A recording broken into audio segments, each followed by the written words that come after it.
Нема вакцини против менингитис во ниту еден центар за јавно здравје, а се задолжителни за граѓаните кои патуваат во земјите каде што владее опасниот вирус. Во Скопскиот центар за јавно здравје за Нова потврдија дека со месеци ја немаат вакцината, тие што ги имаат се со поминат рок, а нови не се набавуваат бидејќи тендерот се уште е во тек. Промена на статутот на ВМРО-ДПМН е за суштинска демократизација на партијата, побара Републичкиот штаб за внатрешна демократизација. Тие бараат поддршка за враќање на партијата во рацете на членовите, на угледот и честа на партијата пред домашната и меѓународната јавност, со цел брза промена на владата на СДСМ и формирање нова влада на ВМРО-ДПМН со нови луѓе за нова евроатлантска иднина на Македонија.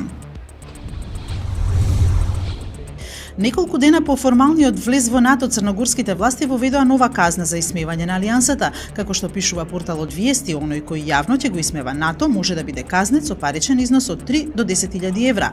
Ваква казна веќе постои за односот кон меѓународните организации чија членка е Црна Гора, како и за државите со кои Црна Гора има дипломатски односи.